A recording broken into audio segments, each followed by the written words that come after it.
나에게 단 하나의 소원이 있습니다. 나는 오직 그 하나만 구하겠습니다. 그것은 한평생 주님의 집에 살면서 주님의 자비로우신 모습을 보는 것과 성전에서 주님과 의논하며 살아가는 것입니다. 재난의 날이 오면 주님의 초막 속에 나를 숨겨주시고 주님의 장막 은밀한 곳에 나를 감추시며 반석 위에 나를 올려서 높여주실 것이니 그때에 나는 나를 에워싼 저 원수들을 내려다보면서 머리를 높이 치켜들겠다. 주님의 장막에서 환성을 올리며 제물을 바치고 노래하며 주님을 찬양합니다. 저는 독일에 갔다 온 지도 까먹을 정도로 2주 동안 잘 다녀왔습니다. 처음에 가기 전에는 여러 가지 기대하는 마음들이 있었습니다. 가면 좋을까? 마냥 좋을까? 이런 마음들 어떨까? 살았던 곳을 이번에 방문했던 곳은 다 몇 번씩 방문했던 곳만 갔어가지고 어떠한 마음일까? 이런 생각으로 기대하며 갔고 또 여러 가지 마음들과 생각을 할 수 있는 시간이었습니다. 무엇보다 또 허락해준 성도분들께 감사드리고 또 그 이야기들은 이따 설교 중에 또 우리가 이따 삶을 나누면서 함께 하도록 하겠습니다. 함께 말씀을 나누면서 늘 생각하는 것은 제 인생의 목표가 있다면 창세기 1장 1절부터 요한계시록 24장 정도까지 모든 본문을 다 설교해보고 싶어요. 1189장의 성경을 다 설교하는 것이 인생의 목표라면 목표입니다. 버킷리스트죠. 그러다 보니까 항상 보통 강해를 하게 되는데 강해를 꼭 빼먹는 성경이 시편입니다. 왜냐하면 시편 1편부터 150편을 몇 주간 보자라고 하기가 어렵기 때문이죠. 그래서 고민하다가 그러면 시편을 한 달을 빼서 매 4주에서 5주씩을 보면 30년 정도면 다 볼 수 있겠다라는 생각이 들어서 9월달에 시편을 보자 이렇게 생각을 했습니다. 그래서 우리가 매년 교회가 유지되는 한 시편을 9월달에 본다라고 생각해 주시면 되고요. 시편이 너무나 중요한 이유는 이 시편은 단순히 시이고 하나의 찬양이지만 그 시편을 기록했을 당시의 저자의 상황 그리고 그 시편이 쓰여졌을 당시에 그 나라의 상황을 보는 재미가 있기 때문입니다. 특별히 오늘 본문은 시편 27편이에요. 시편 27편은 우리가 아까 했던 찬양, 그 소원이라고 하는 찬양의 고백이기도 합니다. 그래서 굉장히 아름다운 고백처럼 들리죠. 사실 시편의 대부분의 성경들이 되게 아름답게 가사로 고백되어져 있습니다. 그런데 이 상황은 오늘 본문의 설교의 제목처럼 구울에서 다윗이 쓴 성경입니다.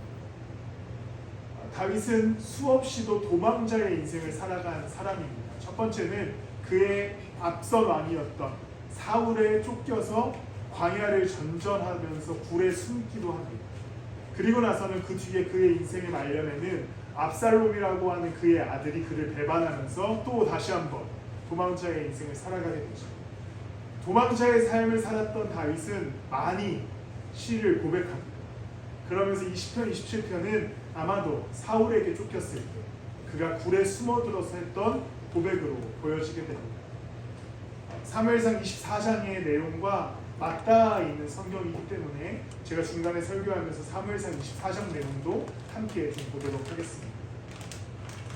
굴에 숨어들었던 다윗이 찬양하기 시작합니다. 보통 죽음의 위협에 굴에 숨어들었다라고 생각했을 때 어떠한 고백이 나와야겠습니까? 어떻게 얘기해요? 보통은 살려달라, 저 원수들을 좀 죽여달라 이렇게 얘기해야겠지만 다윗은 소원은 주님과 동행이었습니다. 주님, 내가 지금 숨어있고 굴에 있는데 내가 영원히 주님과 동행하게 해달라 라는 고백으로 다윗은 고백하게 됩니다. 이걸 본다면 까먹을 때 이제 이스라엘의 지형은 돌산이었고 돌산에는 구멍들이 파여져 있었습니다. 굴들이 있었던 것이죠. 그래서 겉으로 봤을 땐 이렇게 그냥 원형처럼 보이는 아주 작은 굴이지만 안으로 들어가면 내부가 이렇게 깊게 파여 있는.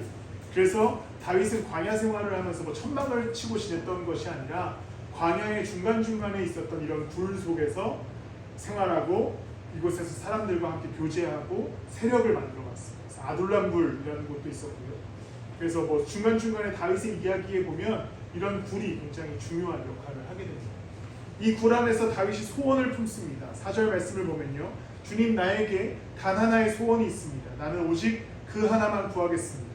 그것은 한평생 주님의 집에 살면서 주님의 자비로우신 모습을 보는 것과 성전에서 주님과 의논하며 살아가는 것입니다. 다윗의 소원은 당장 자신을 위협하는 사울이 죽는 것도 아니었습니다. 대적자들이 없어져서 빨리 왕권을 잡는 것이 그의 소원이 아니었습니다. 살려달라고 구명해서 자기가 빨리 막 이 상황을 벗어나는 것을 소원이라고 고백하지 않습니다. 다윗의 소원은 당장 지금 내가 영원히 주님과 함께 걷고 싶습니다. 주님의 성전에 거하고 싶습니다.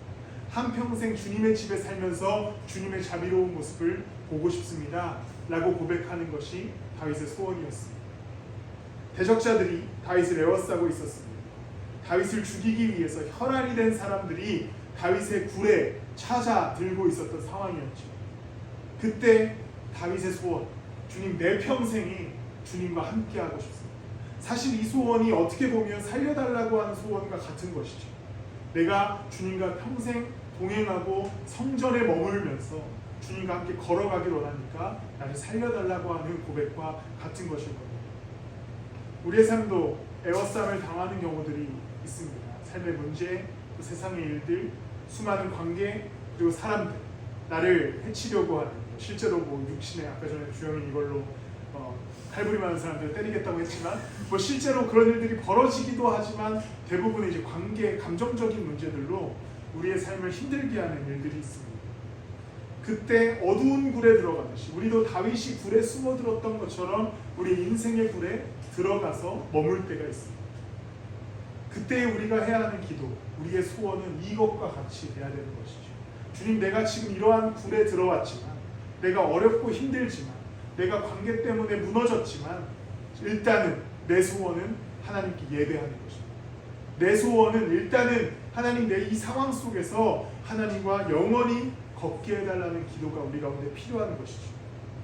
이러한 문제 가운데, 이러한 어려움 가운데, 이러한 관계 가운데 내가 할 수 있는 것, 주와 함께 걷겠다, 주님과 함께 동행하겠다, 주님의 아름다우심을, 자비하심을 보는 인생을 살게 해달라고 기도하는 것이 사실 어려운 상황을 직면한 그리스도인들에게 매우 필요한 기도의 태도입니다. 당장 이 문제를 해결해달라라는 기도보다도 더 아름다운 기도는 내가 어떠한 순간을 살아가든지 상관없이 내 소원은 주님과 함께 걷는 것입니다. 그래서 그 걸음 속에서 주님께서 이 문제들을 해결해 주시고 주님께서 일 처리를 해달라고 하는 것이 기도의 연속인 것이죠. 이 말씀을 삶으로 고백하는 장면이 바로 사무엘상 24장입니다. 다윗이 어느 날 굴에 숨어들어요. 근데 사울이 이 다윗을 죽이기 위해서 혈안이 돼서 군사들을 불어 모든 굴을 수색하기 시작합니다. 그런데 사울이 하나의 실수를 하죠. 배가 많이 아팠던 것 같아요. 그래서 성경에 보면 뒤를 보러 들어갔다 이렇게 표현하는데 어쨌든 큰일을 보러 굴에 들어갔다. 그런데 하필 그 굴에 다윗이 있었어요. 그 앞에서 사울이 이제 대변을 보고 있고 뒤에서 다윗이 뭐야 쟤 왜 저러지? 이런 상황이 된 거죠. 그러자 다윗의 군사들이 얘기합니다. 주신 기회다. 하나님이 주신 기회다. 빨리 사울을 죽여라. 그런데 다윗이 어떤 결정을 합니까? 조금 답답하게도 죽이지 않습니다. 왜냐하면 이렇게 얘기해요. 하나님이 기름 부은 저 사울을 내가 죽일 수 없다. 하나님이 죽이실 거다. 그래서 사울의 옷자락을 칼로 벤 다음에, 이제 대변을 보고 있는 사람의 옷자락을 벤 다음에 사울에게 얘기해요. 내가 당신을 살렸다. 내가 이 옷자락만 벤다. 그러니까 사울이 그때 또 막 감동을 받아요. 날 살려줬구나. 다윗 역시 넌 나의 아들이다. 막 이러면서 화해하는 것처럼 보이지만 사울은 또 뒤돌아서서 다윗을 죽이려고 합니다. 다윗은 사울을 충분히 죽일 수 있었던 상황이지만 다윗이 알고 있었던 것이 있었습니다. 사울도 하나님께 기름 부음 받은 사람입니다. 이 사람의 인생은 하나님이 책임지셔야 됩니다. 나에게 맡기지 않는다. 내가 칼로 피를 볼 수 없다. 그래서 다윗은 그냥 사울을 보내줍니다. 2번이나 그렇게 사울을 보내주죠. 다윗의 소원은 하나님과의 동행이었지 사울이 죽는 것이 아니었습니다. 그렇기 때문에 인간적인 방법과 하나님의 뜻, 즉 기름 부음 받은 자를 죽일 수 없다라고 하는 그 하나님의 뜻을 거스르지 않고, 율법을 거스르지 않고 하나님의 법 안에서 그 상황을 헤쳐나가기로 결정합니다. 이것이 우리의 삶의 태도가 되어야 합니다. 내 인생을 살아가는 가운데 인간의 생각과 인간의 지혜로 많은 것들을 헤쳐나갈 수 있지만, 해결해 나갈 수 있지만, 그때마다 우리가 먼저 구해야 하는 것은 바로 하나님이 어떻게 일하실 것인가, 하나님의 뜻이 무엇인가, 하나님의 계획이 무엇인가. 나는 그저 하나님과 함께 걷는 것이 유일한 소망과 소원이 되어서 살아가야 한다는 것이죠. 그러다 보면 그 안에서 하나님이 일하신다는 거예요. 독일에 가서 며칠 지났을 쯤 이 아내한테 다 고백했는데 막 힘든 감정이 느껴졌습니다. 제가 독일에서의 4년간의 사역이 감정적으로 많이 힘들었었거든요. 근데 사실 한국으로 돌아와서도 왜 힘들었는지에 대한 실체를 좀 몰랐던 것 같아요. 근데 막상 다시 방문해 보니까 실체를 발견하기 시작했어요. 그게 뭐였냐면 외국인으로서의 삶 같은 건데, 제가 독일인들한테 굉장히 억눌려 있었다. 그러니까 눈치를 늘 보고 늘 언어적인 문제로, 또 항상 독일은 다른 어떤 이 외국, 미국이나 이런 문화와 다르게 자기들만의 그 세계가 딱 갖춰져 있고 이방인이 끼어든 느낌이 있거든요. 그 안에서 내가 늘 억눌려 있었구나. 문화적으로, 언어적으로, 생활적으로. 근데 가서 하루 이틀이 지나서 이제 수련회하는 동안에는 시골에 있어서 몰랐는데, 수련회가 끝나고 이제 현실로 딱 들어가서 막 가게를 가고 슈퍼를 가니까 그 감정을 느끼기 시작했어요. 이런 느낌이에요. 막 제가 이제 눈치 안 봐도 되는데 독일 사람이 눈치를 보고, 또 이거 막 말을 사실 독일어 못해도 되거든요. 여행자니까. 근데 뭐 독일어 못하는 거에 대한 스트레스를 받고, 그러면서 제가 4년간 독일에서 생활할 때 이렇게 어떤 독일의 문화에 에워싸움을 당했었는데 그때 내가 패배했었고, 그러니까 하나님을 의지하지 못하고 인간적인 생각과 인간적인 그 나약함으로 패배했었던 제 모습을 발견했어요. 이번에 가서 느낀 건 그때 참 어리석었다. 그때 좀 더 하나님을 의지하고 하나님께 소원을 두고 내가 어떤 상황 속에서도 하나님과 동행하겠다라고 하는 믿음이 있었다면 좀 잘 헤쳐나갈 수 있었을 텐데, 그런 좀 아쉬움이 있었습니다. 우리의 삶이 여러 가지 이유로 무너지기 시작할 때 하나님을 온전히 바라보지 못하는 경우가 있습니다.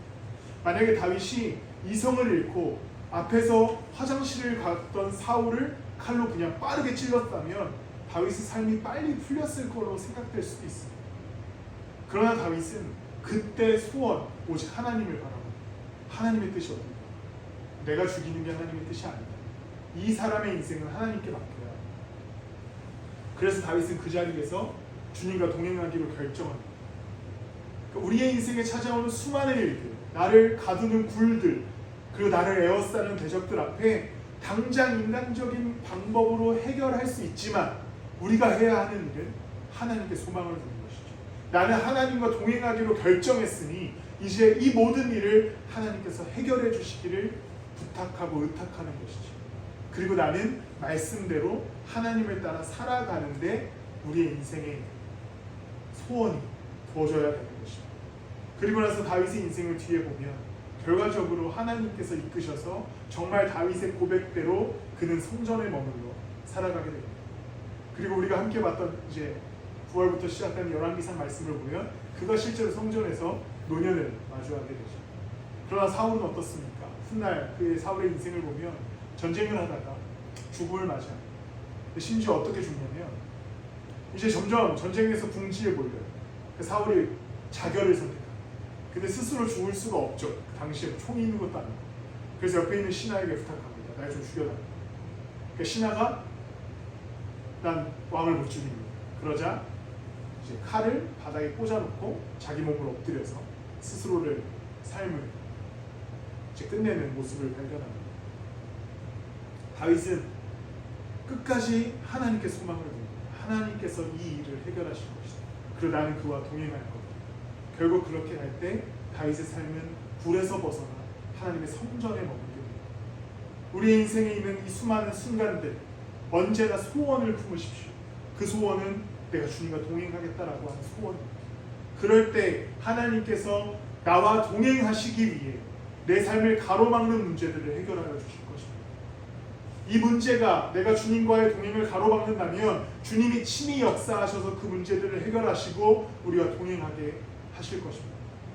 내가 성전에 머물지 못하는 문제들이 있다면 하나님이 그 문제들을 친히 해결하셔서 우리로 성전에 머물게 하실 것입니다. 그러니 우리의 인생도 그 소원이 하나님께 있기를 소망합니다. 그때에 하나님께서 우리를 불에서 건져내 성전으로 인도하여 주실 것입니다. 두 번째로 다윗은 예배자로 서기로 결정합니다. 6절 말씀을 보면 이 장면이 재밌습니다. 그때에 나를 에워싼 저 원수들을 내려다보면서 머리를 높이 치켜들겠다. 주님의 장막에서 환성을 울리며 제물을 바치고 노래하며 주님을 찬양합니다. 장면을 잘 보십시오. 사실 앞으로 넘겨야 되는데 불의 위치가 보통 이렇게 암벽의 위쪽에 있죠. 근데 이제 대적들이 이 밑을 에워싸고 있는 장면입니다. 이렇게 얘기하면 나를 에워싼 저 원수들을 내려보면서 이제 원수들을 본 거죠. 그러면서 다윗의 고백이 어떻습니까? 머리를 높이 치켜들어. 그러니까 밑에 대적들이 와 있어. 근데 다윗의 고백이 나는 머리를 높여 치켜들어서 하나님을 찬양하겠다 라는 고백을 하게 됩니다. 에워싼 원수들이 다윗을 둘러쌉니다. 아래를 보면 자기를 대적하는 원수들이 있었어요. 근데 다윗이 그때 하는 고백은 나는 머리를 들어 하나님을 예배하겠다라고 하는 것이죠. 이 고백의 아름다움은 어마어마합니다. 8절에서도 보면요. 주님께서 나더러 내게 와서 예배하여라 하셨을 때 주님 내가 가서 예배하겠습니다 라고 대답하였으니 라고 고백하며 다윗은 예배하겠다라고 얘기합니다. 원수가 에워싼 상황, 사울의 군대가 자신들을 에워싼 상황에서도 그가 바랬던 것은 막 천사가 나타나서 저 사람들 죽여달라라는 기도도 아니었고 산사태가 일어나서 산이 저들을 좀 덮어달라라는 기도도 아니라 다윗의 기도는 내가 하나님을 예배하겠다라는 것인 거죠. 하늘을 보겠다라는 것. 쉽지 않은 고백입니다. 이 죽음의 위협, 그 굴 안에 있었던 다윗이 하기가 어려웠던 고백입니다. 그런데 다윗은 이렇게 고백하는 것이죠. 예배하겠습니다. 어떠한 상황 속에서든지 그 밑에 원수들이 나를 둘러싸고 있든지 상관없이 예배하겠다라는 그 고백을 다윗이 하는 것이죠. 한 주간의 삶을 살아가는 가운데 우리를 수많은 문제들이 에워쌀 겁니다. 나를 굴 속에 몰아넣는 직장의 문제들도 있을 것이고 관계의 문제들도 있을 것이고 내 개인적인 사정들이 있을 겁니다. 그때 우리의 문제를 바라보면 다리가 후들거리겠죠. 문제들이 우리를 막 당장 치고 들어올 것 같습니다. 그런데 그때 우리가 해야 하는 삶의 태도는 다윗과 같이 이제 하늘을 볼 수 있어야 되는 것이죠. 하나님이 나의 하나님 되시다. 나는 일단 예배하는 자이기 때문에 삶으로 예배한다. 그래서 하나님께서 역사하시기를 바라는 것이 그리스도인의 태도가 되어야 됩니다. 당장 나를 괴롭게 하는 문제들을 바라보고 있으면 이 굴에서 금방이라도 떨어져 죽을 것만 같을 겁니다. 그런데 다윗은 하늘을 지켜 바라보고 하나님을 바라보는 것이죠. 하나님이 일하시도록, 하나님이 역사하시도록 하나님을 바라보기 시작할 때 실제로 하나님이 일하기 때문에 다윗은 하늘을 향하게 되는 것이죠. 우리도 하늘을 볼 수 있어야 됩니다. 항상 우리의 시선은 하나님께 향해 있어야 되는 것이죠. 문제가 있는 가운데, 어려움이 있는 가운데, 삶의 고통이 있는 가운데, 대적자들이 있는 가운데 그들을 바라보고 있으면 막 속에서 부하가 치밀고 때로는 답답하고 때로는 막 이 갈등이 언제 해결될까, 이 문제가 언제 해결될까 절망적이지만 그때의 하늘을 바라보며 예배하기 시작할 때 하나님이 분명히 나와 동행하시기에, 나의 예배를 받으시기에, 예배 가운데 말씀하여 주시기에 우리의 문제를 해결하여 주실 것입니다. 삶의 일들로 인해서 이 땅에 가득한 둘러싼 에워싼 문제들로 인해서 우리가 예배를 포기하게 된다면 이건 수소가 뒤바뀌는 인생이 되는 것이지. 하나님이 나의 하나님이심을 믿고 다윗은 자신의 인생이 굴 안에 있던지 성전에 있던지 하나님이 하나님이심을 믿었습니다. 그렇기 때문에 예배할 수밖에 없었죠. 우리가 마찬가지로 우리의 구원자가 하나님이심을 믿는다면, 예수 그리스도이심을 믿는다면 우리도 굴 안에 있던지 내가 성전에 있던지 상관없이 고개를 치켜들어 하늘을 바라볼 수 있어요. 하나님이 나를 이끌어가고 계시기 때문이죠. 그래서 우리가 예배가 중요합니다. 주일 예배도 중요하고 또 평일에 이제 뭐 삶의 예배도 중요하기 때문에 항상 예배 드리는 이유는 이것이 뭐 하나의 어떤 제사를 드리듯이 나 주일 예배 드렸다, 나 이제 뭐 주일 성수 끝, 이런 개념이 아니라 우리가 늘 삶에서 예수 그리스도를 바라보면서 살아가고 주일에 모여서 또한 함께 그 예수 그리스도에 대해서 듣고 배우고 또한 찬양하고 삶을 살아갈 힘을 얻기 위함입니다. 그렇기 때문에 우리가 평일에 한번 예배하는 것도 그런 차원에서 아주 좋은 기회가 될 것 같습니다. 어떠한 순간에도 예배하십시오. 예배자로서의 마음을 포기하지 마시기 바랍니다. 다윗은 아무것도 없는 저 굴에서 하나님을 찾고 예배했습니다. 그리고 그의 평생에 예배자로 살아가겠다라고 하는 고백을 중간에 뭐 실수도 하긴 하지만 끝까지 지켜 행하며 그의 인생을 살아갑니다. 우리의 삶 무엇이 우리를 둘러싸든지 예배자로 하나님이 나의 하나님 되셨다라는 고백으로 살아가시길 축복합니다. 그때에 이 우리를 둘러싼 문제들은 그 하나님이 해결하여 주실 것입니다. 마지막으로 다윗은 모든 고백 속에서 하나님밖에 없음을 고백하게 됩니다. 13절과 14절 말씀을 보면 이 세상에 머무는 내 한 생애에 내가 주님의 은덕을 입을 것을 나는 확실히 믿는다. 너는 주님을 기다려라. 강하고 담대하게 주님을 기다려라. 다윗이 믿는 것은 하나님이 구원자라고 하는 사실입니다. 이것밖에는 다윗이 붙잡을 게 없었어요. 그 굴에 숨어들어서 다윗이 막 자신의 군사력을 믿을 수도 없었고 자신의 능력을 믿을 수도 없었고 자신을 따라온 이 어처구니 없는 사람들을 믿을 수도 없었어요. 왜 어처구니 없는 사람들이라고 얘기했냐면 아둘람굴에서 다윗이 세력을 모으게 되는데 어떤 사람들이 모이냐면 빚 있는 사람 그리고 이스라엘에서 버려진 사람들이 모입니다. 그러니까 아무것도 믿을 게 없었어요. 그런데 다윗은 하나님을 믿습니다. 나의 구원자, 내게 은혜를 베푸시고 이 시편 27편이 정확히 어떤 타이밍에 쓰여졌는지는 알 수 없지만 학자들이 볼 때는 이런 사건 이후에 쓰여진 성경입니다. 다윗이 이제 사울을 피해서 도망하죠. 막 도망하는데 문제가 뭐였냐면 무기도 없었고 먹을 것도 없었어요. 그래서 아히멜렉이라고 하는 제사장을 찾아갑니다. 나 좀 도와주세요. 나 무기가 없고 먹을 게 없어요.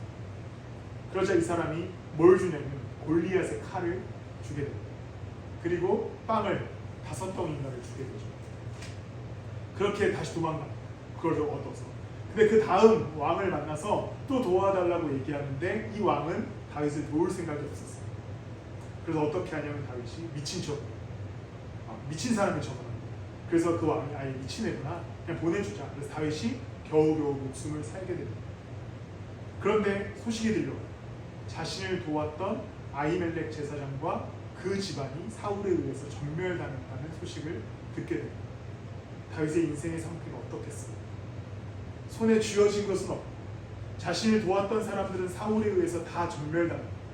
그리고 자기는 겨우겨우 미친 척을 해야 살 수 있는 그 상황, 이 절망적이고 이 아무것도 없는 상황 가운데 그가 시 한 편을 쓰면서 기도하는 것은 하나님이 나의 구원자이시고 내 평생에 하나님의 은혜가 임할 것이다.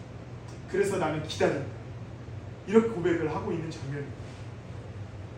하나님이 구원자시라고 믿는다. 예수 그리스도가 우리의 구원자라고 믿는다면 우리의 삶의 순간 우리가 어떠한 인생을 살아가든지 우리 이 고백을 할 수 있어야 됩니다. 나는 기다린다.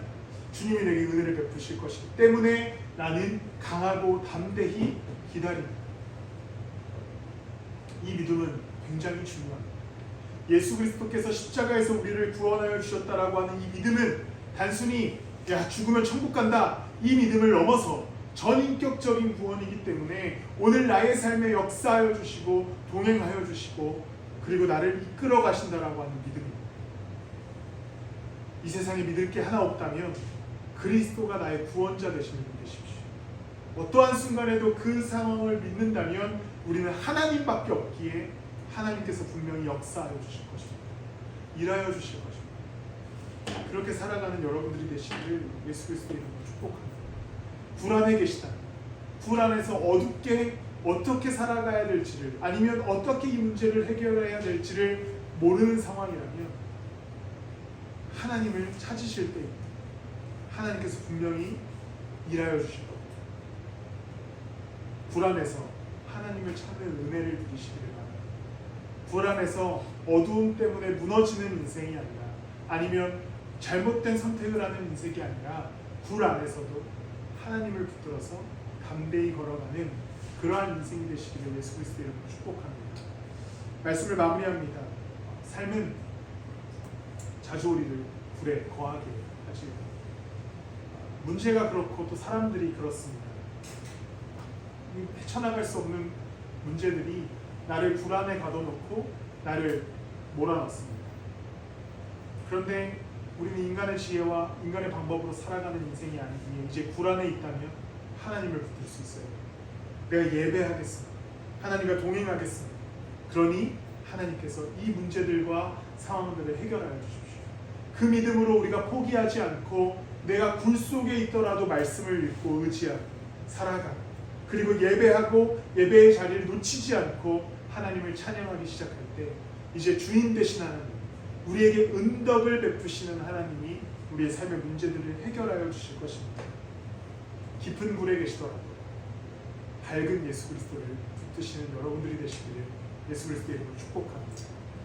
우리 시간에는 시편 27편을 함께 쭉 찬양하듯이, 이것은 사실 시고 찬양이기 때문에 읽고 제가 공동체 고백으로 예배를 마치겠습니다. 기도하는 마음으로 시편 27편을 천천히 함께 읽어나가도록 하겠습니다.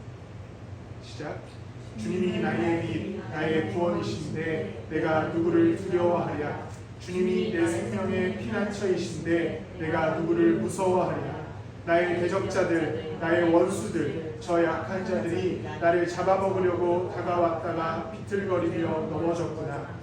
군대가 나를 치려고 애워싸도 나는 무섭지 않으니, 용사들이 나를 공격하려고 일어날지라도 나는 하나님만 의지하리.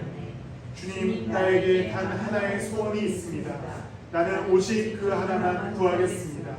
그것은 한평생 주님의 집에 살면서 주님의 자비로우신 모습을 보는 것과 성전에서 주님과 의논하면서 살아가는 것입니다. 재난의 날이 오면 주님의 토막 속에 나를 숨겨주시고 주님의 장막 은밀한 곳에 나를 감추시며 반석 위에 나를 올려서 높여주실 것이니, 그때의 나는 나를 에워싼 저 원수들을 내려다보면서 머리를 높이 치켜들겠다. 주님의 장막에서 한성을 울리며 제물을 바치고 노래하며 주님을 찬양하겠다. 내가 주님을 애타게 부를 때에 들어주십시오. 나를 불쌍히 여기시고 응답하여 주십시오. 주님께 나더러 내게 와서 예배하여라 하셨을 때 주님, 내가 가서 예배하겠습니다 하고 대답하였으니 주님의 얼굴을 내게 숨기지 말아 주십시오.